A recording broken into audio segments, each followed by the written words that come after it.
మీకు ఈ వీడియో నచ్చినట్లయితే వీడియో క్లిక్ చేసి ఛానల్కి సపోర్ట్ చేయండి.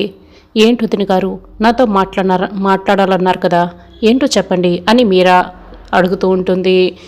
ఇక అదే మా వాడికి ఇవ్వాల్సిన లాంఛనాలన్నీ ఇస్తానని చెప్పారు కదా అని ఆవిడ అడుగుతుంది. కారు, మామిడి తోట, చిన్న బంగ్లా అన్నీ కూడా నాకు గుర్తున్నాయి అని పెద్ద లిస్టు చెప్తుంది మీరా. ఎప్పుడు ఇస్తారు, మీరు మాట్లాడినట్టు కాదు కదా అని ఆవిడ అంటూ ఉంటుంది. మా అన్నయ్య 16 రోజుల పండగంతా కూడా మొత్తం అన్నీ ఇచ్చేస్తారని చెప్తూ ఉంటుంది మీరా. ఇస్తామని చెప్పారు, నాకు అదే 10,000, సరే రండి వెళ్దాం అని ఆవిడ మీరా ఇద్దరూ బయటకు వస్తారు. అయ్యో బిజినెస్ ఫోన్ కాల్లో పడి ఈ అప్పగింతల సంగతి మర్చిపోయాను అంటూ శరత్ చంద్ర కూడా అప్పుడే బయటకు వస్తుంటాడు. ఏంటి, ఏం మాట్లాడావు అని అడుగుతూ ఉంటాడు. వంశీ వాళ్ళ నాన్న 16 రోజుల పండగ రోజులోపు ఇచ్చేస్తారంటే అండి అని ఆవిడే చెప్తూ ఉంటుంది. ఇక ఆయనకి మెల్లగా చెప్తూ ఉంటుంది. సరే సరే మనం వంశీ బయలుదేద్దామా అని వంశీ వాళ్ళ నాన్న అడుగుతూ ఉంటాడు. ఇంకా ఇందు అపూర్వని హక్ చేసుకుంటుంది, ఏడుస్తూ ఉంటుంది. అత్తయ్య నేను నిన్ను చాలా మిస్ అవుతాను అని ఏడుస్తూ ఉంటుంది. నువ్వేమైనా పక్క దేశానికి వెళ్తున్నావా ఏంటి, నువ్వు ఎప్పుడు కావాలంటే అప్పుడు ఇక్కడికి వచ్చి నన్ను చూసుకోవచ్చు అని అపూర్వ అంటుంది.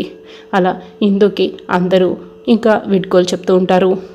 ఇందుని వంశీ వాళ్ళు తీసుకొని వాళ్ళ ఇంటికి తీసుకెళ్తారు. అపూర్వ గోరింటాకు పిన్ని లోపలికి వస్తూ ఉంటున్నారు. అమ్మాయి అప్పు అని గోరింటాకు పిన్ని పిలుస్తూ ఉంటుంది. ఇక అపూర్వ చాలా సీరియస్గా చూస్తూ ఉంటుంది. అంటే నీ పేరు అపూర్వ కదా, షార్ట్కట్లో నేను అప్పు అని పిలిచాను అని గోరింటాకు పిన్ని పిలుస్తూ ఉంటుంది, చెప్తూ ఉంటుంది. నాకు అప్పు అంటే అస్సలు ఇష్టం ఉండదు, ఆస్తితో దర్జాగా బతకడమే నాకు ఇష్టం, కాబట్టి మర్యాదగా అపూర్వ అని పిలువు చాలు అని అపూర్వ చెప్తుంది. సరేలే అమ్మాయి, ఇందు ఏంటి వాళ్ళ నాన్నకి అంత ఇంపార్టెన్స్ ఇస్తుంది అని చెప్తూ ఉంటారు. ఏం లేదు, చివరిసారిగా పుట్టింటి నుంచి అత్తింటికి వెళ్తుంది కదా, అందుకనే అలా చివరి మెతికి విదిలించిందిలే అని అపూర్వ చెప్తూ ఉంటుంది. అంటే నీకంటే బాగా పెద్ద ఆర్టిస్ట్ అనమాట అని గోరింటాకు పిన్ని చెప్తూ ఉంటుంది. చాలే ఇకరా అని అపూర్వ చెప్తూ ఉంటుంది. పద లోపలికి వెళ్దాం అని గోరింటాకు పిన్ని చెప్తూ ఉంటుంది. ఇక శారద భూమిని తీసుకువెళ్తూ ఉంటుంది. భగవంతుడా నువ్వే కాపాడాలని భగవంతుడిని వేడుకుంటూ ఉంటుంది. అప్పుడే పూర్ణి దగ్గర నుంచి ఫోన్ వస్తూ ఉంటుంది. అమ్మ ఎక్కడున్నావు, ఎలా ఉన్నావమ్మా అని పూర్ణి అడుగుతూ ఉంటుంది.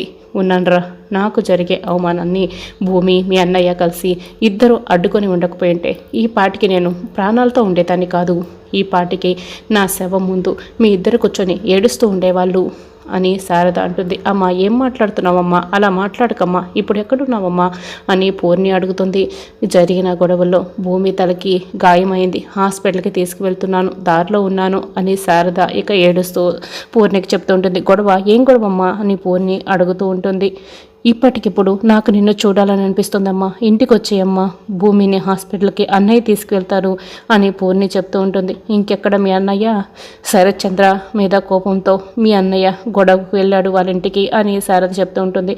ఉన్నట్లుండి ఇక భూమి స్పృహలోకి వస్తుంది, లేచి కూర్చుంటుంది. అండి మీరేమన్నారు, ఆయన మా నాన్న శరత్ చంద్ర అంటే అపూర్వ వాళ్ళ ఇంటికి గొడవకు వెళ్ళాడా అని అడుగుతూ ఉంటుంది. అమ్మ భూమి నీకేం కాలేదు కదా, పడుకోమ్మా, రెస్ట్ తీసుకోమ్మా, హాస్పిటల్కి వెళ్దాం అని శారద చెప్తూ ఉంటుంది. లేదంటే మీరు చెప్పండి, అంకుల్ ఇంటికి గొడవకు వెళ్ళాడా ఆయన అని భూమి అడుగుతూ ఉంటుంది. అవునమ్మా, నీకు హాస్పిటల్కి తీసుకువెళ్ళడమే ముఖ్యం అనుకొని నేను గగన్ని ఆపలేకపోయాను. అవునమ్మా, గగన్ వెళ్ళాడు అని శారద భూమికి చెప్తూ ఉంటుంది. ఇక భూమి బాగా టెన్షన్ పడుతూ ఉంటుంది. అన్న కారు ఆపండి అని చెప్తూ ఉంటుంది. కారు ఆగగానే భూమి అక్కడి నుంచి పరిగెత్తుకొని వెళ్ళిపోతుంటుంది.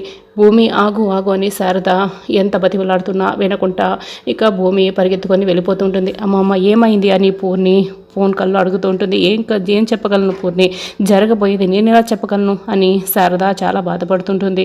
ఇక గగన్ శరత్చంద్ర వాళ్ళ ఇంట్లోకి వస్తాడు. అక్కడ ఉన్న కూర్చుని కాలుతో తంతాడు. రే శరత్చంద్ర రారా బయటికి అని గట్టిగా అరుస్తూ పిలుస్తూ ఉంటాడు. అప్పుడే అపూర్వ, బామ్మ, గోరింటాకు పిన్ని అందరూ కూడా బయటికి వస్తారు. అప్పుడే గగన్ చాలా కోపంగా, పిలువు నిమ్ముకోండి, ఈరోజు వాడి చావుకి ముహూర్తం పెట్టుకొని వచ్చాను అని గగన్ గట్టిగా అరుస్తూ ఉంటాడు. రే శరత్చంద్ర రారా బయటికి అని గగన్ ఇక గట్టిగా అరుస్తూ ఉంటాడు. మా బావ చావు కాదురా, నీ చావుకి నువ్వే ముహూర్తం పెట్టుకొని వచ్చావు, అక్కడ మీ అమ్మని కాపాడి ఇక్కడ నీ ప్రాణాలు వదులుకోకపోతున్నావు అని అపూర్వ ఇక మనసులో అనుకుంటుంటుంది. అప్పుడే శరత్చంద్ర మెట్లు దిగి వస్తూ ఉంటాడు. గగన్ ఇక కోపంగా ఆయన వైపు చూస్తూ ఉంటాడు. శరత్చంద్ర గగన్ ముందుకొచ్చి నిలబడతాడు. ఏంట్రా మదమెక్కిన ఆంబోతులా మా ఇంటి ముందు చరుస్తున్నావు, ఒళ్ళు బలిసిందా ఏంటి, నీ ప్రాణం ఇప్పుడే తీస్తా అని శరత్చంద్ర ఇక వార్నింగ్ ఇస్తూ ఉంటాడు. నీ ప్రాణాలు గాల్లో కలపాలని ఫిక్స్ అయ్యి వచ్చానురా అని గగన్ అంటూ ఉంటాడు. ఫిక్స్ అయ్యి వచ్చావో పిచ్చెకి వచ్చావో నాకెందుకులే కానీ ముందు పోరా బయటికి అని శరత్చంద్ర ఇక చేయి చూపిస్తూ చెప్తూ ఉంటాడు. రే వెళ్ళిపోవటానికి రాలేదురా, నీ ప్రాణం తీయటానికి వచ్చాను. మాట తప్పిన నీలాంటి వాడికి ఈ భూమి మీద బతికే అర్హత లేదురా అని గగన్ చేయి చూపిస్తూ ఇక చాలా కోపంగా చెప్తూ ఉంటాడు. శరత్చంద్ర మీదికి వస్తూ ఉంటాడు. బామ్మ గగన్ చేపట్టుకొని గట్టిగా ఆపుతూ ఉంటుంది. అసలు ఏమైందిరా అని అడుగుతూ ఉంటుంది. ఇందు పెళ్లి చేర్పిస్తే మా అమ్మని వదిలేస్తానని చెప్పి తీరా ఇందు పెళ్లి అయిపోయిన తర్వాత మా అమ్మని మళ్ళీ వేరొక రౌడీ చేత తాళి కట్టించాలని చూశాడు అని గగన్ బామ్మకి ఇక చాలా కోపంగా చెప్తూ ఉంటాడు. ఇక అందరూ షాక్ అయి అది వింటూ ఉంటారు. ఏ శరత్చంద్ర ఈరోజు నా చేతిలో నుంచి నిన్ను ఆ దేవుడు కూడా కాపాడలేరురా అని గగన్ చెప్తూ ఉంటాడు. రే చాలే ఆపరా, ఏం మాట్లాడుతున్నావు నువ్వు, నేను ఊరుకుంటున్నాను కదా అని నీ ఇష్టానికి నువ్వు రెచ్చిపోయి మాట్లాడుతున్నావా? నేను మీ అమ్మకి ఒక రౌడీ చేత తాళి కట్టించాలని చూడడం ఏంటి?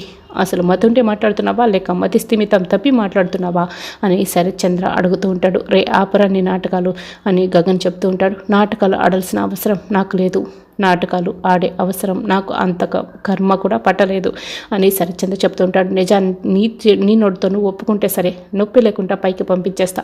అబద్ధాన్ని నిజం చేయాలని చూస్తే నా ప్రాణాలు తీసేయి అని నా కాళ్ళు పట్టుకొని బతిమలాడేలా చేస్తా అని గగన్ అంటూ ఉంటాడు.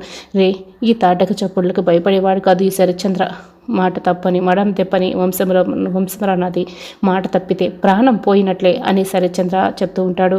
అయితే మా అమ్మకి ఆ రౌడీతో పెళ్ళి ఎందుకు చేయాలని చూసావు అని గగన్ అడుగుతూ ఉంటాడు. నేను మీ అమ్మకి ఆ రౌడీతో పెళ్లి చేయాలని చూడటం ఏంటి, ఇప్పుడే నిజమేంటో తెలుస్తాను అని శరత్చంద్ర చెప్తూ ఉంటాడు. ఆ రౌడీకి ఇప్పుడే కాల్ చేసి నిజమేంటో నిరూపిస్తాను అని శరత్చంద్ర ఫోన్ చేతిలోకి తీసుకుంటుంటాడు.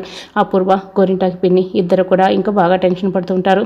ఇంకా అప్పుడే శరత్చంద్ర రౌడీకి ఫోన్ చేస్తూ ఉంటాడు. ఆగు బావా, ఆ శారదకి రౌడీని తాళి కట్టమని చెప్పింది నేనే అని అపూర్వ చెప్తూ ఉంటుంది. అపూర్వ నువ్వా, ఎందుకు ఇలాంటి పిచ్చి పని చేసావు అని శరత్చంద్ర చెప్తూ ఉంటాడు. నీకేమైనా పిచ్చి పట్టిందా అని శరత్చంద్ర ఇక షాక్ అయి అడుగుతూ ఉంటాడు.